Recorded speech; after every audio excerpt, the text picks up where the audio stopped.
This is your divorce paper. I can't believe you are doing this right now. Daddy, please don't leave us. What happens when the most feared man in the syndicate realizes too late that the woman he underestimated was the only reason his empire was still standing? What happens when a Black American woman who left everything she knew, her country, her comfort, her people, to stand beside a Korean mafia boss, finally decides that she has stood long enough? What happens when silence becomes a decision? Stay until the end, because this story doesn't end the way Han Yoon expected.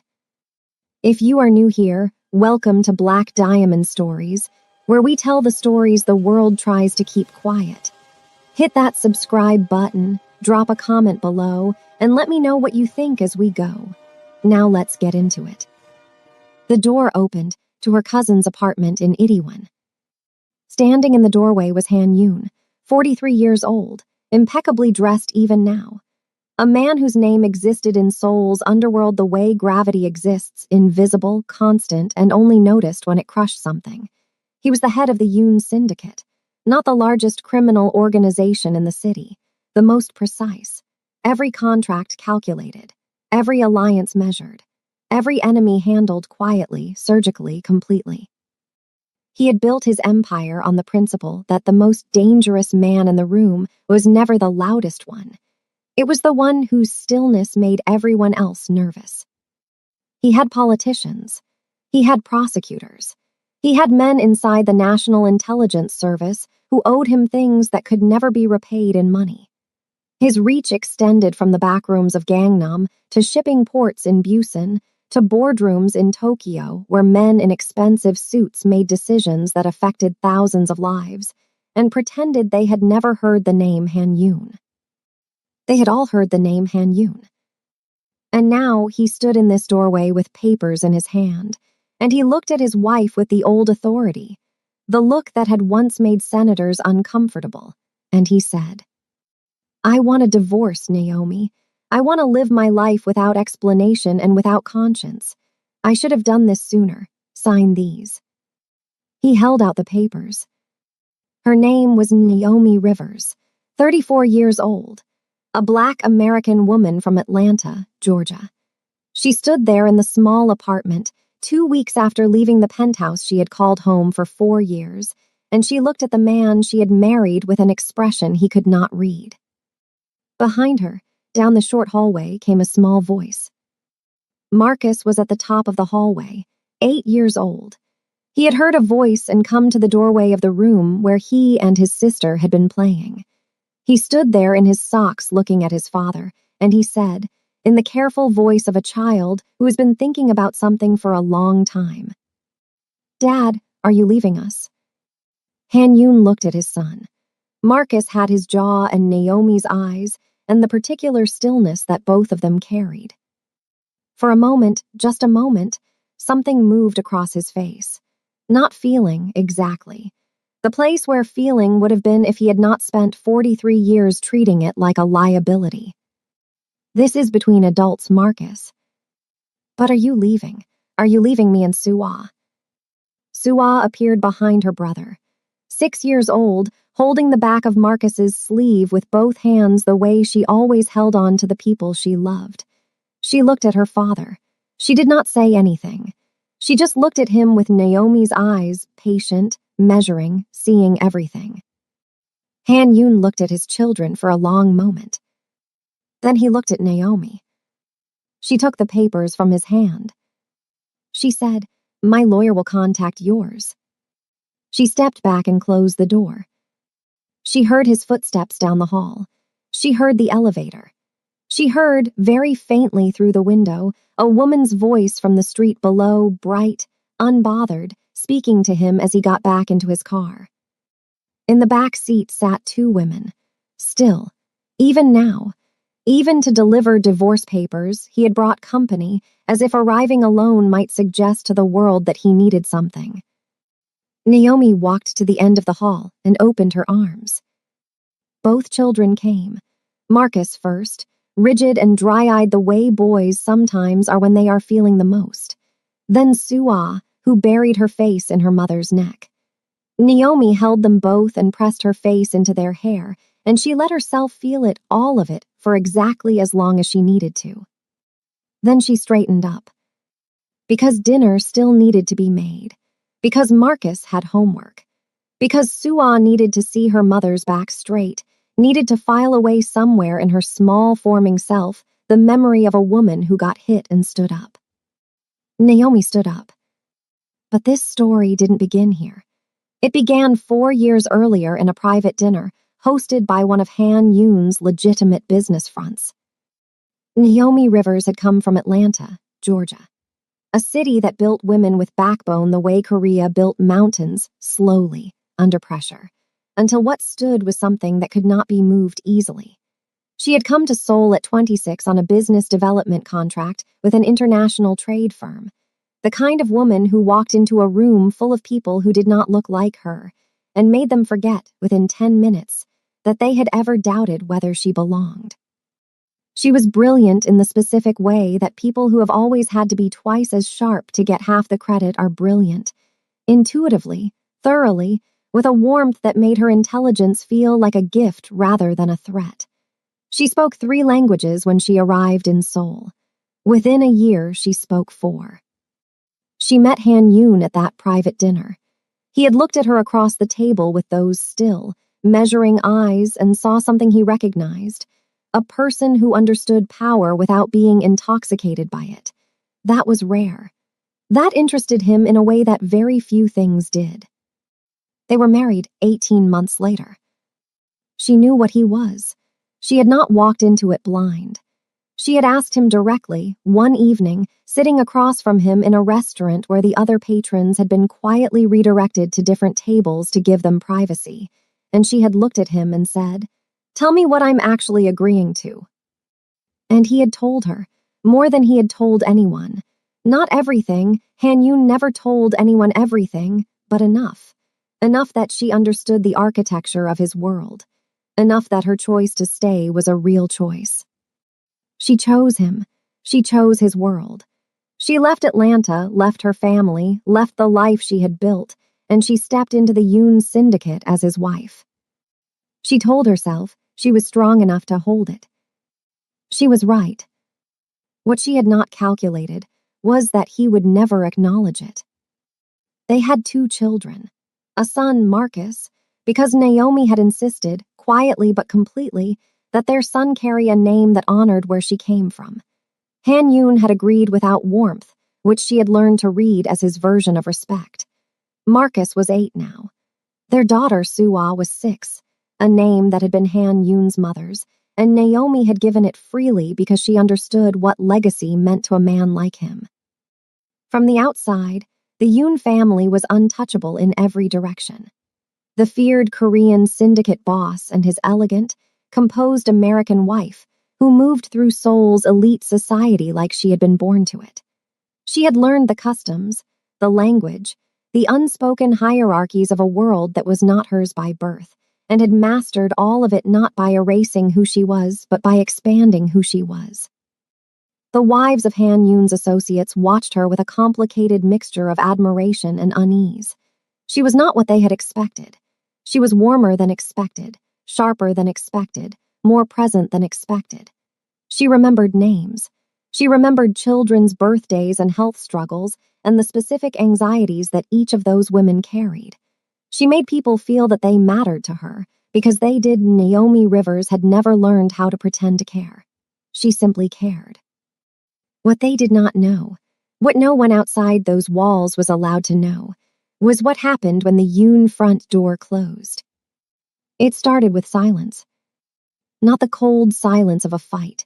The worst kind, the silence of a man who has stopped seeing the person in front of him. Han Yoon came home from meetings and walked past her. Not through her, the way an angry man walks.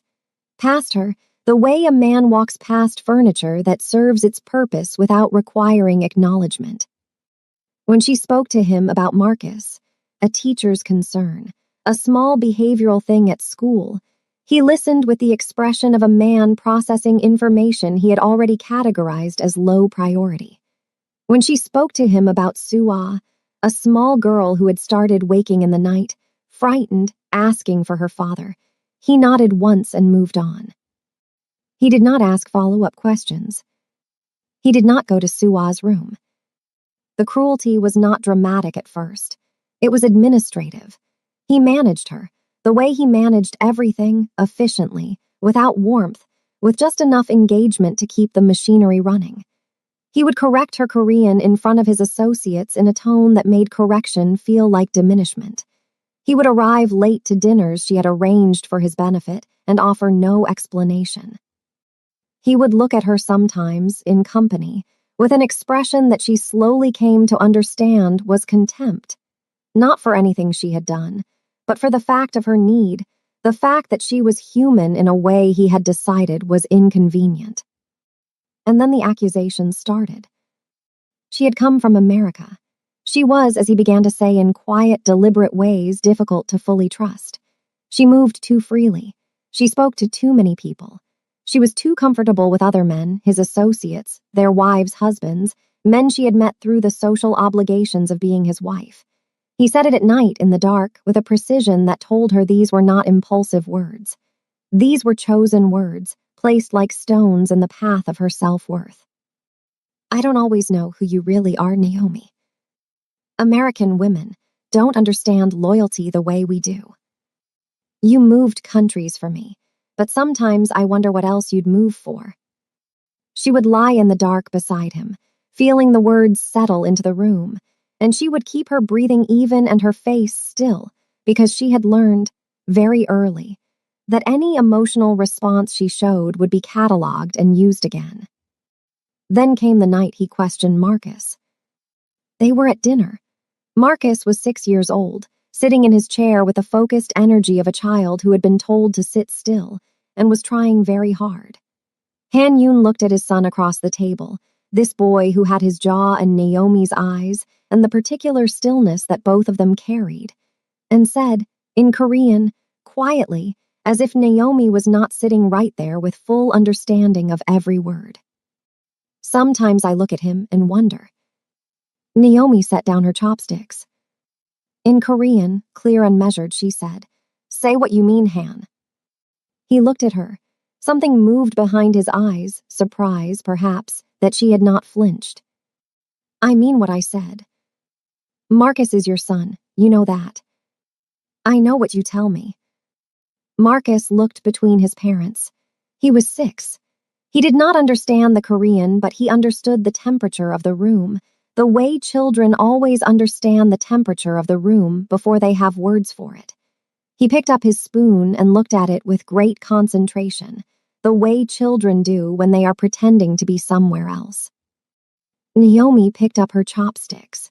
She redirected the conversation to Marcus, asked him something about his day, listened to him answer with her full attention while the words his father had just said settled somewhere deep in her chest and began their slow, permanent work. Later that night, she sat in the bathroom with the door locked and the water running, and she let herself feel it. All of it. Every accumulated thing. The silence and the contempt and the accusations and the look he gave her when she was too American, too warm, too much. She sat there for a long time. Then she washed her face, turned off the water, and went to check on Marcus and Sua. She was not ready yet, but she was getting there. The women started in the 4th year of their marriage. She found out the way she had always found out things in Han Yun's world, not because anyone told her, but because she was observant and intelligent and had been paying attention to every detail of his operation since the day she married into it. A shift in his schedule that had no legitimate business explanation, a private number. A change in the way he moved through the penthouse, lighter, more energized, in the way of a man who was getting something somewhere that he was no longer looking for at home. She confronted him once, directly, calmly, with the evidence she had assembled. He looked at her with those cold eyes and said, "What did you expect, Naomi? You've made yourself very difficult to want." She heard those words. She heard them all the way down. She did not respond, not because she had nothing to say, because she understood in that moment that this man had just told her something true about himself, not about her. And she filed it carefully in the part of herself that was already quietly making a different plan. But then it became something she had not prepared for. He started bringing them to the penthouse. At first, it was when she and the children visited her mother in Atlanta, one of the few trips he still agreed to, perhaps because it removed the inconvenience of her presence. She would return and walk through the penthouse and feel the wrongness of it before she could name it. Something rearranged. A glass. A scent. The particular silence of a space that had recently held noise it was not supposed to hold. She said nothing. She remade the space. She opened every window and let Soul's night air move through the rooms, and she stood in the kitchen and made breakfast for her children and sent them to school and breathed. Then he stopped waiting for her to leave.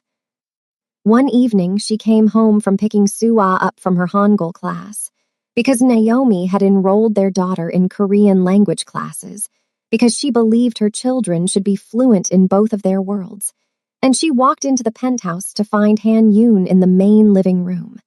Their living room. The one with the family portrait on the wall that his own mother had commissioned. The one with Suwa's drawings on the side table, because Naomi moved them everywhere she spent time, so the children felt present in every room. He was sitting there with two women, young, beautiful, comfortable in the space in a way that told Naomi this was not the first time. Music playing low, drinks poured, his jacket off. The particular ease of a man who has decided that the rules of decency do not apply to him in his own home. He looked at Naomi when she walked in. He did not stand. He did not turn the music down. He looked at Suwa standing at Naomi's side with her school bag on her small shoulders, and he said, in English, flatly, "Take her to her room." Naomi looked at him. She looked at the two women, who were not looking at her. She looked at the family portrait on the wall, directly above his head. She took Suwa's hand. She took her daughter upstairs. She helped her out of her school clothes and into something comfortable. She sat on the floor of Suwa's room and listened to her daughter tell her about what she had learned that day, the characters, the sounds, the way her teacher had praised her pronunciation. She made it feel like an ordinary evening. She read to her. She turned out the light and sat in the dark until Suwa's breathing found its rhythm. Then Naomi went to the master bedroom and sat on the edge of the bed. Downstairs the music had changed. Someone laughed, one of the women, bright and unbothered. Naomi sat very still. And in that stillness, something she had been holding for 4 years finally set itself down. Not broke. Did not break. Simply set itself down, gently, with finality, the way you set down something heavy you have been carrying for so long you forgot it was not part of your body. She thought about what she had actually done for this man and his empire. Director Lim, the most difficult man in Han Yoon's political network, a man whose support was essential and whose personality made him nearly impossible to maintain, had almost walked away from the Yoon syndicate 2 years ago over a perceived slight. It was Naomi who had called his wife. It was Naomi who had spent 3 months carefully, methodically rebuilding that relationship through the back channel of their wives' friendship, never once telling Han Yoon what she was doing, never once needing him to know. Director Lim had stayed. Han Yoon had credited his own reputation. The Busan port connection, the shipping arrangement that moved 40% of the syndicate's legitimate cargo and provided cover for the rest, existed because the port director, an old man named Chairman Oh, had taken a liking to Naomi at a dinner in her first year in Seoul. He had said to her, in careful English, that she reminded him of his daughter who had moved abroad. She had written to him. Actual letters handwritten every few months. Nothing about business. Just warmth. Just human contact. Chairman Oh renewed the arrangement every year and always asked after Naomi by name. Han Yoon did not know about the letters. The Tokyo Alliance, the relationship with the Mori group that had expanded the syndicate's reach into Japan, had nearly collapsed 18 months ago when a cultural misunderstanding at a formal dinner had offended Maury's senior advisor. Naomi had seen it happen in real time across the table. She had spent the rest of that dinner carefully, imperceptibly repairing it, a word here, a gesture there, redirecting the conversation with the precision of a woman who had spent years learning exactly how much each moment cost. The Mori alliance had held. The Tokyo expansion had proceeded. The syndicate had made more money in the following year than in the previous 3 combined. No one knew. Han Yun did not know. He had never thought to ask. Naomi thought about all of this sitting on the edge of the bed, while the music played downstairs. Then she thought about Sua asleep down the hall asking where her father was at bedtime. She thought about Marcus, who had stopped running to the door when he heard his father's key in the lock because he had learned, with the heartbreaking pragmatism of children, that hope in that direction cost more than it gave. She thought about Atlanta, about her mother's house and the smell of it and the particular safety of a place that had never asked her to shrink. And she made her decision. Not from rage. Rage would have been easier to talk her out of. This was quieter than rage. This was the decision that lives on the other side of rage, after everything has already burned down and you are standing in the ash and you are still standing. She made arrangements, carefully, methodically, the way she did everything. 3 months she kept her face still. 3 months she attended the events and smiled at the right people and maintained every relationship she had been maintaining and was, in every visible way, Naomi Yoon, the composed, elegant, extraordinary wife of Han Yoon. She found a lawyer, a woman in a different district, recommended through a friend of Director Lim's wife, someone completely outside Han Yoon's network. She documented. She organized. She moved certain things quietly. Then came the dinner that ended it. A formal occasion, one of the most important in Han Yoon's annual calendar, a gathering of his senior alliance partners, the men whose continued trust was the actual foundation of the syndicate's power. Chairman Oh was there. Director Lim was there. The Mori Group's representative had flown in from Tokyo. These were the people whose relationships Naomi had spent 4 years building and maintaining and protecting. She came. She wore the right dress. She was, as always, the reason the room felt like it had warmth. And then halfway through the evening, with all of those people present, the people she had held in place through 4 years of invisible labor, Han Yun leaned back in his chair and said, in a voice calibrated to carry just far enough, looking at her with the particular coldness of a man who has decided that humiliation is efficiency. Naomi's greatest talent has always been making people feel comfortable. It's the one American skill that transfers well. The table stilled. Chairman O looked at his tea. Director Lim's wife, who knew, who had always known something of what Naomi carried, looked at her hands. Naomi felt the sentence land. She felt exactly what it was, a public diminishment designed to remind the room, and her, of her place. The implication that she was a social accessory, that her presence here was decorative, that the relationships in this room belonged to Han Yun and she was simply the warmth he had rented. She set down her glass. She looked at Han Yun. She smiled, the most dangerous smile in her considerable arsenal, the smile of a woman who has just made a final decision and feels, for the first time in years, completely free. "Excuse me," she said to the table, gracious, warm, utterly composed. "I'll give the gentleman a moment." She walked to the restroom. She stood in front of the mirror. She looked at herself, her face, her eyes, the woman looking back at her for a long time. She said quietly to her own reflection, "Okay, Naomi, that's enough now." She went home that night and packed, not everything. The essential things, the children's things, their comforts, the photographs, the drawings, the items that were theirs and therefore hers. She called her cousin who lived in Itaewon. She made arrangements for morning. When Han Yun came home, she was in bed. He walked past the door without looking in. She lay in the dark. Tomorrow, she thought. And for the first time in 4 years, tomorrow felt like something to move toward rather than survive.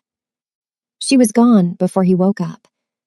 She took Marcus and Suwa to her cousin's apartment in Itaewon, a lively, international neighborhood where English and Korean and a dozen other languages lived side by side, and nobody looked twice at a Black American woman with 2 mixed-race children. The children thought it was an adventure. Marcus immediately made friends with a boy in the next apartment. Suwa found a cat in the building's courtyard and adopted it with her eyes before anyone had agreed to anything. Naomi let them settle. She made their beds. She unpacked their familiar things into unfamiliar corners and made the space smell like them. She did not call Han-Yoon. He called her twice. She did not answer. He did not call a third time. She had expected that. 2 weeks later, he came to her cousin's building. That's when he stood in that doorway with divorce papers and 2 women waiting in his car below. The divorce was finalized 3 months later. Han-Yoon kept the penthouse, the vehicles, the syndicate's structures. Naomi asked for what could not be taken from her, her children, her stability enough to build. He signed without reading closely. He was already thinking about freedom. He got it. What happened next inside the Yoon syndicate was not discussed openly. These were men who communicated in the language of what was not said. But within 6 months of Naomi's departure, everyone who mattered had noticed something they could not quite name, a change in the texture of things. Chairman Oh's letters stopped arriving. Han-Yoon's team sent routine communications and received routine responses. The warmth was gone. The personal connection that had made Chairman Oh a committed partner rather than a transactional one gone. At the next contract renewal, Chairman Oh's terms were different, less favorable, more guarded. His representative mentioned, carefully and without explanation, that they were also in conversation with another organization.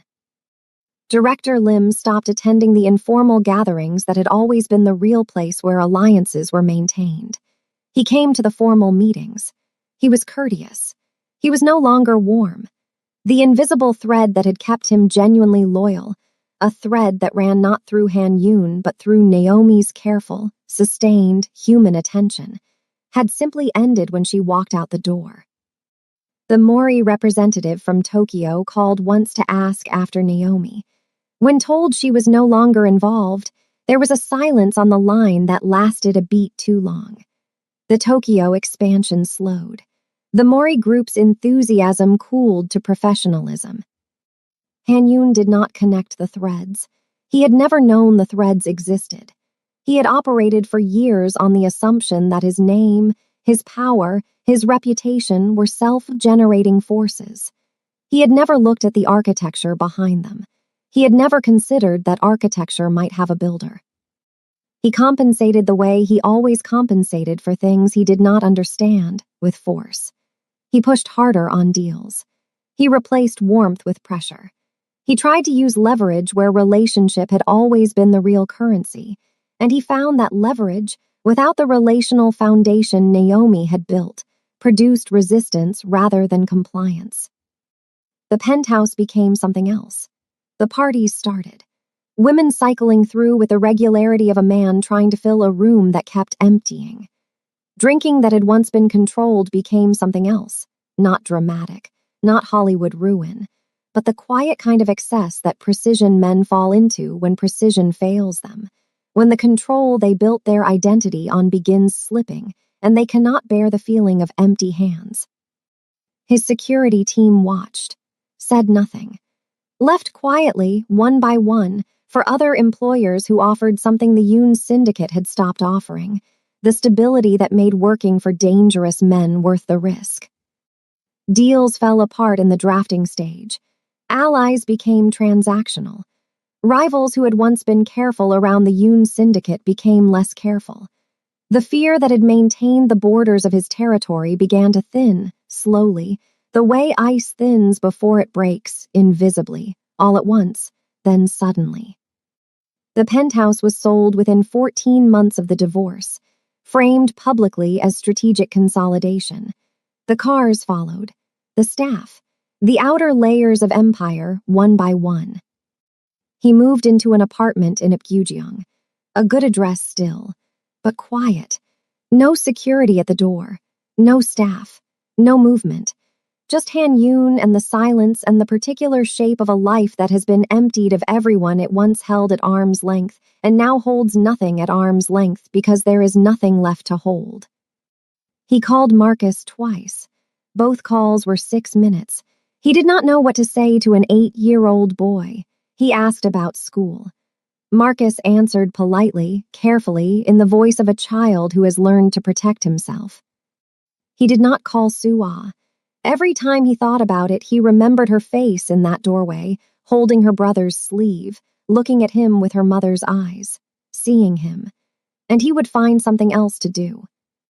Meanwhile in Itaewon, and then in a small, warm house in Mapo that Naomi rented when she was ready, something extraordinary and completely ordinary was happening. Naomi Rivers was finding out what she was made of when the weight she had been carrying for someone else was finally off her back. She started with one client, a small import business run by a Korean-American couple who had been struggling with their Japanese supplier relationships. Naomi made 2 calls, wrote 3 letters, arranged 1 dinner. The relationship repaired itself within 6 weeks. The couple told 2 people. Those 2 people told others. Because Naomi was extraordinary at this. She had always been extraordinary at it. The difference now was that when she did it, it was for herself, for her children, for a future that had her name on it instead of his. She built her firm methodically. Relationship consulting, international business development, the kind of work that lives in the gap between what business schools teach and what actually moves people. She had a gift that could not be taught, the ability to make people feel genuinely seen, to identify the human thing underneath the business thing and address that first. It was not a trick. It was who she was.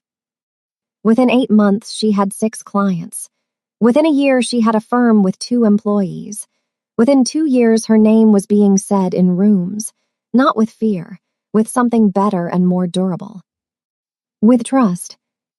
She built a life in that Mapo house that felt like the first honest thing in years. She cooked food that was hers, Southern recipes that filled the house with the smell of home, Korean dishes she had learned to love and made her own way. She had friends, real ones. The wife of Director Lim, quietly, carefully, came to find her and over coffee said things that neither of them had been able to say when they were orbiting the same powerful man. They became genuine friends. Marcus joined a basketball team. He grew louder, more open, more like the boy he had been before he learned to brace for his father's voice. He started calling Naomi Mom with an ease that told her he felt safe. Suah drew constantly. She papered the house with drawings, animals, people, the cat from the Itaewon building that Naomi had eventually, inevitably, allowed to come home with them. Naomi pinned every single drawing up and never took them down so that Suah would grow up in a house where her creations were treated as things worth keeping. People who had known both of them began to say what they had always known, but not been able to say while the power arrangement was still standing, that the Yoon syndicate's particular grace had always had a source. That Han Yoon had been imposing, but it was his wife who had made him trustworthy to the people who mattered. That he had been the name, but she had been the reason the name meant anything good. She heard about his decline in the way news travels in that world, through careful, indirect channels. Former staff members who had respected her. A message from Director Lim's wife. A phone call from a business associate who phrased things obliquely but meant them plainly. She did not celebrate. That was not in her. She felt something more complicated than satisfaction, a grief, almost, for the family that could have existed. For the father her children deserved and did not have. For the years she had given to something that gave nothing real back. Then one afternoon Marcus came home from school and said, with the directness of a 9-year-old who has decided to just say the thing, Dad called. He wants to come to my game on Saturday. Naomi looked at her son. How do you feel about that? Marcus thought about it. He was a serious boy. He thought about things honestly. I don't know, he said. Is he actually going to come, or is he going to say he's coming and then not come? She looked at her son and felt something that had no clean name. Love and heartbreak and pride and fury all at once. I don't know, she said honestly, but I'll be there. Marcus nodded, satisfied with this. He went to his room. Naomi stood in the kitchen and looked at Sua's drawings on the wall for a long time. He came to the game. Late, of course late. He stood at the edge of the field alone. No security, no entourage, no one beside him. Just Han Yun in a coat and the particular visibility of a man who has spent his life surrounded and is now experiencing what it feels like to be simply one person in a field of other people. Naomi saw him from across the grass. She did not go to him. She watched her son play and she cheered when Marcus's team scored, and she felt the clean, particular joy of a Saturday morning that was entirely, uncomplicatedly hers. After the game, Marcus went to his father. She watched. Han Yun crouched down, something she had never seen him do, this lowering of himself to a child's level, and said something. Marcus listened, nodded in that slow, careful way of his, did not smile but did not leave. That was something. When the other families had drifted away, and the field had emptied, Han Yun walked toward her. She watched him come. He was older, not in years, in consequence. The architecture of his face was the same, but something had evacuated from behind it. The absolute certainty that had once made rooms shift around him was gone. In its place was something she had genuinely never seen on him before. He was not sure. He stopped in front of her. He did not speak immediately. She waited. He said, I want to co-parent properly, with real intention for them. He looked at her, not through her, not past her, at her. I know I was wrong. I know that saying that doesn't repair what I did. I'm not asking for what I had. I'm asking if there is any arrangement that allows those children to have both of us without it costing them. He stopped. He did not add conditions. He did not reclaim authority or signal expectation. He stood in the space of the question he had just asked with the unfamiliar posture of a man who had run all the way to the end of himself and found that there was nothing on the other side but this, just asking, with nothing left to offer except the asking. Naomi looked at him for a long time. Then she looked at Marcus, who was juggling his ball by himself a short distance away, glancing at them every few seconds with those watchful eyes. Then at Sua, who was crouched in the grass examining something small and alive, completely absorbed, her small shoulders relaxed in the morning light, peaceful in a way she had not always been. Then back at Han Yun. She thought about the paper he had thrown at her. She thought about the women in the back seat. She thought about the living room and Sua's dance bag and the laugh through the window glass. She thought about sitting in the bathroom at 2 a.m. with the water running so the children would not hear her. She thought about Chairman O's letters and the Mori dinner and Director Lim's contract and every single invisible thread she had held in place with her bare hands for 4 years while this man looked straight through her. She thought about Atlanta. She thought about her mother. She thought about who she had been before she made herself small enough to fit inside someone else's world. She had built something real. She had built it from nothing, in a country that was not hers, in a language she had learned by necessity, with 2 children and no safety net, and the particular determination of a Black woman who has been underestimated one too many times and has decided to make that the last time. She looked at Han Yun. She said nothing. Not because she had no answer, because some answers cannot be given in a moment. Some answers are not decisions, they are processes. They are lived through, not arrived at. And because there was something she needed him to sit with, something she had sat with alone for years, and that now, finally, belonged equally to him. The weight of the question. The silence of not knowing. The experience of waiting for someone else to decide your fate. She looked at him one more time. Then she took Sua's hand when her daughter came running over, and she called to Marcus, and she walked her children toward the car. She did not look back. Not because she had decided no, not because she had decided yes. Because for the first time in a very long time, the decision was entirely, completely, only hers. And she was in no hurry. He had built an empire on fear. She had built a life on something stronger. And standing alone on that empty field, watching the only real thing he had ever had walk away from him, Han Yun finally understood the difference.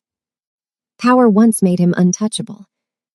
But without Naomi Rivers, who was he now? That is your story for today, family. If Naomi's journey moved you, if you saw strength in her silence, power in her patience, and victory in the life she built from nothing, share this with someone who needs to hear it today. If you are new here, welcome home to Black Diamond Stories. Hit subscribe, drop a comment, and tell me what you think. Should she give him the co-parenting arrangement and keep it strictly about the children? Or should she close that door completely and let Han Yun live with every choice he made? The comment section is yours. I will see you in the next story.